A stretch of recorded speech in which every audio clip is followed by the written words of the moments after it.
প্রিয় ভিউয়ার্স, আজকের এই ভিডিওতে ইসকন সম্পর্কে গুরুত্বপূর্ণ কিছু তথ্য জানতে পারবেন। ইসকন বাংলাদেশে কিভাবে কাজ করে, ইসকনের এজেন্ডা বাংলাদেশে কারা বাস্তবায়ন করে, বিস্তারিত তথ্য আজকের এই ভিডিওতে তুলে ধরা হবে। তো পুরো ভিডিওটি দেখার অনুরোধ রইল। তো আর কথা বাড়াবো না, চলুন মূল ভিডিওতে যাওয়া যাক। আর আপনি আমার চ্যানেলে নতুন হলে অবশ্যই চ্যানেলটি সাবস্ক্রাইব করে দিবেন এবং বেল বাটনটি অল করে দিয়ে আমাদের সাথে থাকবেন আশা করি। তার কথা না বাড়িয়ে চলুন মূল ভিডিওতে ঝাঁপিয়ে পড়া যাক। শেখ হাসিনা সরকারের পতনের পর সংখ্যালঘুদের নিরাপত্তার দাবিতে বাংলাদেশের হিন্দু সম্প্রদায়ের একটি অংশ টানা আন্দোলনে নেমেছে। এই আন্দোলনের নেতৃত্বে থাকা ইসকন নেতা চিন্ময় কৃষ্ণ দাসকে রাষ্ট্রদ্রোহ মামলায় আটকের পর তার অনুসারীদের হামলায় চট্টগ্রামে বিএনপি জামায়াতপন্থী এক আইনজীবী নিহত হন। এই ঘটনাটিকে কেন্দ্র করে দেশে ইসকনের কার্যক্রম নিয়ে আলোচনা সমালোচনা চলছে।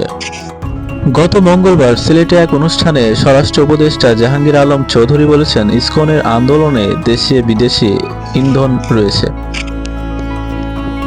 যদিও বাংলাদেশে ইসকনের কেন্দ্রীয় নেতৃত্ব দাবি করছে কয়েকদিন আগেই চিন্ময়কে ইসকন থেকে বহিষ্কার করা হয়েছে, তবে ইসকন বহিষ্কারের দাবি করলেও তাকে আটকের পর বৈশ্বিক ইসকনের পক্ষ থেকে গ্রেপ্তারের নিরাপত্তা নিন্দা জানিয়েছে, বিবৃতিও দেওয়া হয়েছে।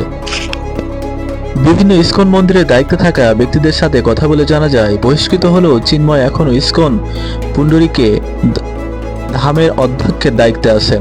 তবে সংখ্যালঘুদের নিরাপত্তায় যে আন্দোলনটি করছেন সেটি করা হচ্ছে সম্মিলিত সনাতনী জাগরণ জোটের ব্যানারে।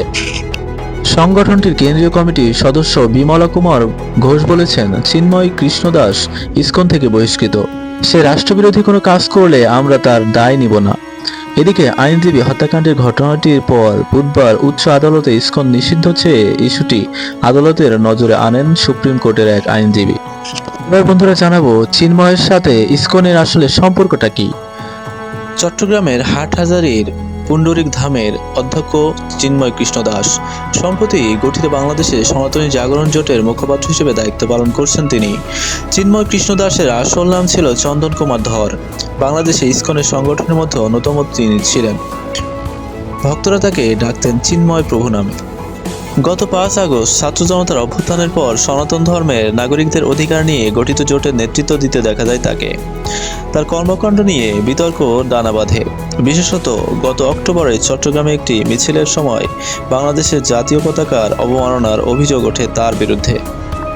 এর আগে গত ৩ জুলাই ইসকন পরিপন্থী বিভিন্ন কাজের সাথে যুক্ত থাকার তাকে ইসকন বাংলাদেশের কেন্দ্রীয় সভাপতি সত্যরঞ্জন বাড়ে সতর্ক করে চিঠি দেয়।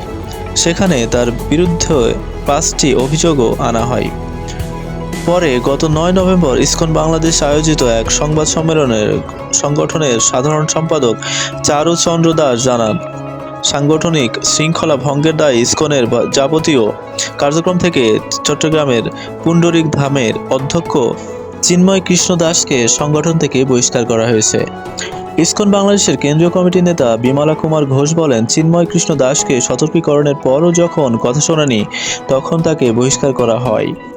পরে তিনি দলের সভাপতি সাধারণ সম্পাদকের বিরুদ্ধে মামলাও দায়ের করেন।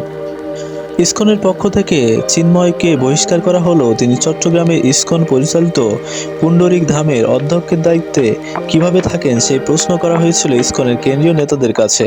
জবাবে কেন্দ্রীয় কমিটির নেতা বিমলা কুমার ঘোষ বলেন, তাকে আমরা পদ পদবি থেকে বহিষ্কার করে দিতে পারি, কিন্তু তার গুরু শিক্ষা থেকে তো সরানোর ক্ষমতা আমাদের নেই। প্রিয় বন্ধুরা, এতক্ষণ আমাদের সাথে থাকার জন্য অসংখ্য ধন্যবাদ এবং গুরুত্বপূর্ণ বিভিন্ন ধরনের ভিডিও দেখতে অবশ্যই আমাদের চ্যানেলটি সাবস্ক্রাইব করে দিয়ে আমাদের পাশে থাকবেন আশা করি।